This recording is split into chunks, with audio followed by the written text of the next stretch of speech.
Moja kati ya story ambayo ina make headline sasa hivi katika mitandao ya kijamii ni Chino Kid kununua gari mpya aina ya BMW. Sasa miongoni mwa wasanii ambao watu wengi hawana imani na mafanikio yao ni Chino Kid. Watu wanashindwa kumuelewa Chino Kid kwamba pesa anatoa wapi ukiachana na muziki. Mara ghafla tu ametoboa kimuziki. Leo hii wanaona Chino Kid kila siku ni mtu ambaye mwenye mafanikio kila siku. Chino Kid ni mtu wa mafanikio, ni mtu wa kubadilisha vitu. Kama hivi tunamweza kuona ameweza kununua gari mpya ambayo unaitazama hapo katika hiyo video ambayo nimekuplayia. Sasa Chino Kid kupitia ukurasa wake wa Instagram leo hii katika upande wake wa posti ameweza kushare posti hiyo ambayo inamuonesha Chino Kid akiwa katika gari yake mpya aina ya BMW. Na ukiangalia hiyo video kwa pembeni unaona kuna gari aina ya Land Cruiser Discover. Hiyo ni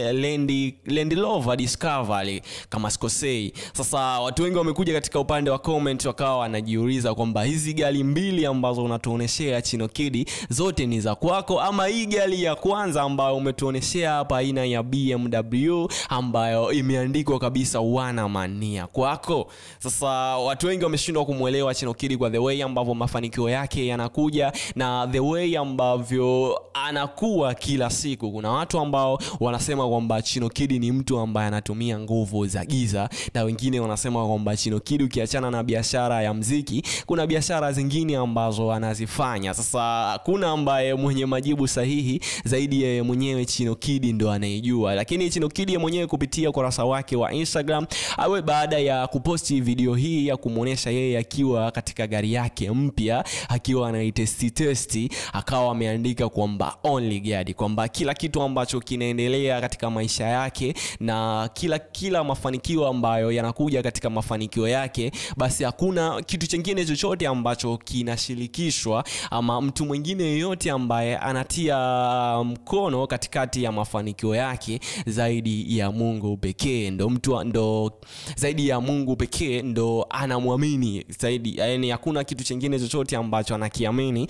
zaidi ya Mungu. Sasa wale wote ambao walikuwa wanajiuliza kuhusu mafanikio ya Chino Kid yanakujaje haraka na wale wote ambao walikuwa wanajaji kwamba mafanikio ya Chino Kid ni mafanikio ambayo yana nguvu za giza ndani yake, nguvu za imani za kishirikina ndani yake. Lakini Chino Kid mwenyewe mara nyingi akiwa akifanya interview na waandishi wa habari na mara nyingi akiwa anazungumza katika media mbalimbali, katika maeneo mbalimbali, huwa anamtanguliza Mungu na anasema kwamba kwa kila ambacho anakifanya basi Mungu kwanza alafu then mambo mengine baadaye. Sasa unaweza kushusha comment yako hapo chini the way ambavyo una feel kwamba ni kweli Chino Kid mafanikio yake yanakuja kwa njia ya Mungu ama kuna kitu kingine ambacho kinaendelea nyuma ya carpet ambacho sisi hatukifahamu. Unaweza kushusha comment yako hapo chini na sita show love na wewe, ila kama bado hujasubscribe basi subscribe ili uwe wa kwanza kupata update yale yote ambayo yanajiri katika mitandao ya kijamii,